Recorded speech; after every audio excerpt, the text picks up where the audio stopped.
दोस्तों, आज की हमारी कहानी है मदद। मम्मी जी कितना आसानी से सबके सामने कह देती हैं, आपकी बहू में संस्कार नहीं है। आपने जैसे कहा वैसे मैं ढल गई, जैसे आपने चाहा वैसे ही रही, कभी पलट कर जवाब भी नहीं दिया। और अब फिर क्या करवाना चाहती हैं आप मुझसे? मालिनी ने पलट कर कहा, बहू तुझे शर्म नहीं आती मुझे यूं पलट कर जवाब देते हुए? एक तो खुद तो दो भाइयों के बीच में बैर करा रही है और फिर बड़े संस्कार वाली बन रही है। अरे तू मेरे घर में आग लगा रही है और मैं लोगों को कुछ ना बोलूं? क्यों? ये तो गलती करने से पहले सोचना चाहिए था। सास आग उगलते हुए बोली, ऐसी क्या आग लगा दी आपके घर में मैंने, जो आप मुझ पर इतना बड़ा लांछन लगा रही हो? मैंने कब आपके दोनों बेटों में बैर करवाया? बताइए मुझे, मालिनी ने कहा। क्यों, आज मेरे छोटे बेटे के दिन खराब चल रहे हैं तो तूने अपने पति को उसकी मदद करने तक से इनकार करा दिया। तू चाहती ही नहीं है कि मेरा छोटा बेटा भी आगे बढ़े। तुझे तो सिर्फ तेरा आराम दिखता है और कुछ भी नहीं, जबकि मेरा बड़ा बेटा उसकी मदद करने की को तैयार था।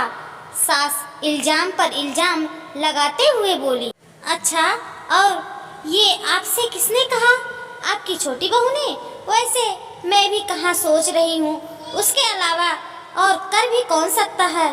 उसी को तो मजा आता है हमेशा मेरी खुशियों में आग लगाने में।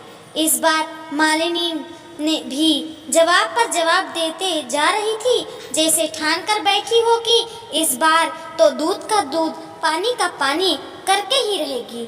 किसी ने भी कहा हो उससे, क्या अरे तेरे मन में चोर है तभी तो तू बड़े भाई को छोटे भाई की मदद करने से रोक रही है, अपने माता पिता के संस्कार दिखा रही है।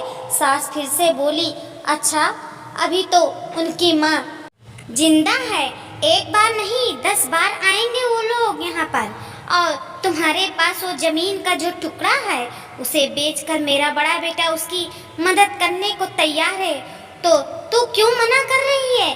तेरे मन में चोर नहीं है तो और क्या है? ओहो, तो आपको वो जमीन का टुकड़ा दिख रहा है?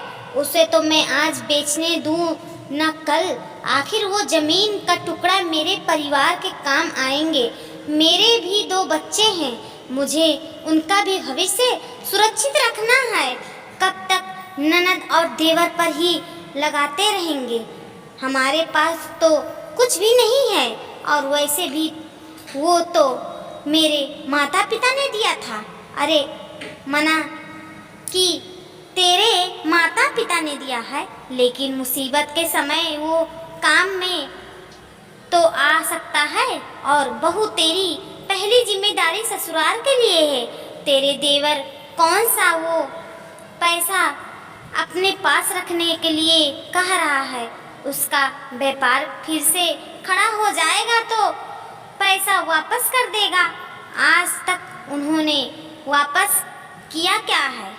पहले ये तो बताइए, मेरी शादी में जो गहने आप लोगों ने चढ़ाए थे वो सारा गहने आपने देवर जी की शादी में उसकी पत्नी को चढ़ा दिया, ये कहकर कि बाद में आधा आधा कर दूंगी।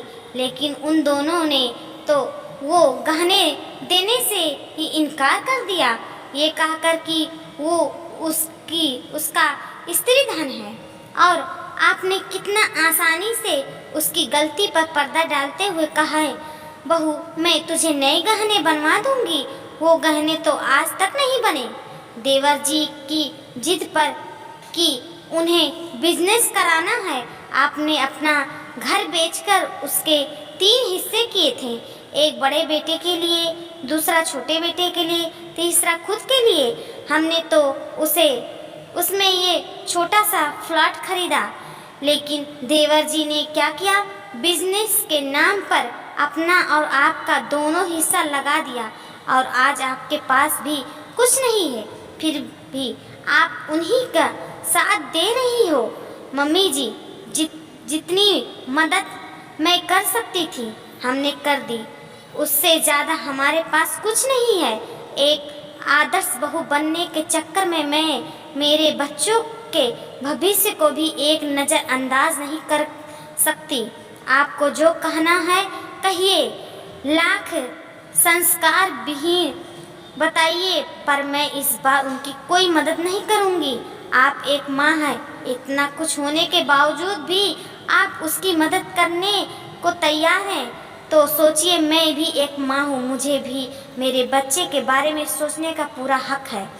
मालिनी की बात सुनकर सासू माँ को भी समझ में आ गया कि इस बार वो झुकने को तैयार नहीं है और ना ही इस बार गलत है।